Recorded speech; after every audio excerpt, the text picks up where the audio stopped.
مع الأسف في ناس كتير لحد دلوقتي فاهمة إن الرياضة رفاهية، حاجة بنعملها لما يكون عندنا وقت فاضي أو لما نزهق من الروتين. وفي ناس تانية خالص شايفينها مجرد وسيلة علشان نخس أو نبان إن جسمنا كده حلو ومعضل. أعتقد إنك من الجماعة دول، لكن الحقيقة أكبر من كده بكتير. الرياضة مش مجرد حركة ونشاط جسدي بنعمله، ولا مضيعة وقت، ولا وسيلة بس علشان نخس ونبني عضل. الرياضة هي أسلوب حياة وركن أساسي في طريق أي إنسان ناجح شخصيا أو مهنيا. دور كده على أي شخص ناجح هتلاقي الرياضة جزء من يوم. طيب ليه الرياضة أساسية كده؟ وهل بتفرق فعلا في النجاح والطاقة والمزاج؟ وإيه اللي ممكن تخسره لو أهملتها؟ كل دي أسئلة هنجاوب عليها في حديثنا اليوم. فصلي على النبي، جهز مشروبك وتعالى نبدأ الحكاية.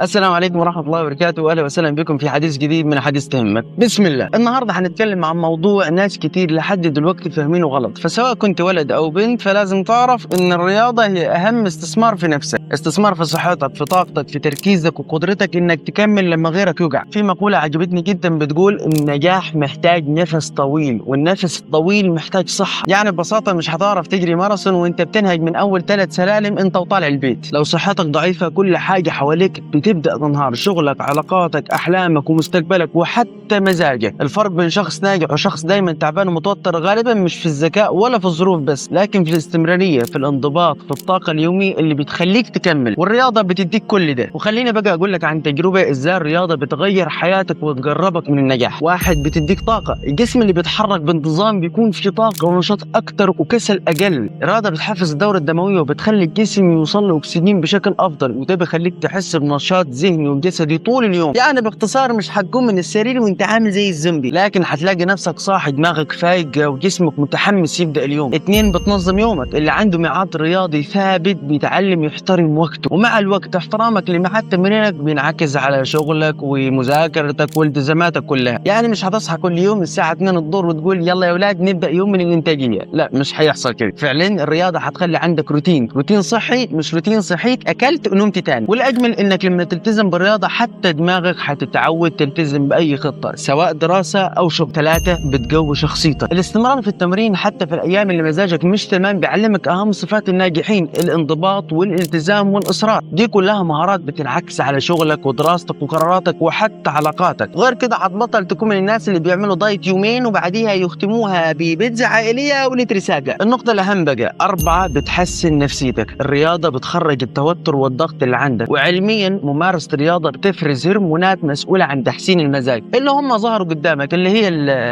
انت مش شفتهم خلاص يبقى كده تمام. فتخلص تمرين وانت حاسس بالراحة، حتى لو عندك مشاكل وضغوط بتعرف تتعامل معاها بهدوء اكتر. 5، بتخلي شكلك احسن وثقتك اعلى. مش شرط تبقى بطل كمال اجسام ولا تبقى زي الركن، لكن مجرد انك تهتم بنفسك، شكلك وجسمك بيخليك واثق في نفسك. والمعروف ان الثقة بالنفس عنصر اساسي في اي نجاح. كمان لما الناس تلاحظ انك مهتم بنفسك حتى نظرتهم ليك هتتغير. بدل ما يبصوا عليك ويقولوا ده تعبان على طول، هتسمع كلمة ما شاء الله شكلك منور، فتتحسد وتتعب تاني. فقرة أذكار. 6، بتزود تركيزك وإنتاجيتك. اللي بيهتم بالرياضة بيلاحظ فرق كبير في تفكيره وتركيزه وقراراته وحتى في إنجازه اليوم. وده لأن جسم صحي بيساوي عقل شغال. العقل السليم في الجسم السليم. الخلاصة، صحتك هي اللي هتخليك تكمل. ممكن توصل لهدفك بالشغل او الدراسة او الموهبة، لكن من غير صحة مش هتعرف تحافظ على اللي وصلت له. النجاح فعليا محتاج جسم يقدر يتحمل التعب والضغط. علشان كده اللي بيهمل الرياضة بيدفع الثمن غالي. هتلاقيه دايما تعبان، مش مركز، بينام كتير ومش مرتاح، مزاجه مش ثابت، جسمه بيخزله في كل حاجة. وطبعا النجاح في وسط كل ده بيبقى بعيد مهما حاول. في ناس بتحط اهداف كبيرة بس جسمهم مش مساعده، وفي ناس تخلت عن احلامها مش علشان مش قادرة، لكن عشان صحتها خانتها. فلازم تعرف ايها الرفيق ان الرياضة مش رفاهية ومش حاجة ممكن تأجلها لبعد ما تنجح. الرياضة هي اللي هتخليك ان شاء الله تنجح وتكمل وتستمتع بالنجاح ده. فابدأ النهاردة وخلي صحتك سلاحك في طريق النجاح. وبس كده. ما تنساش تنورني باشتراك لو لسه مش مشترك، وطبعا خد لك لفة على اللي فات، واكيد لازم تستعد اللي جاي ما فيهاش كلام. ولو احتجت اي حاجة سيبها لي تحت في الكومنتات.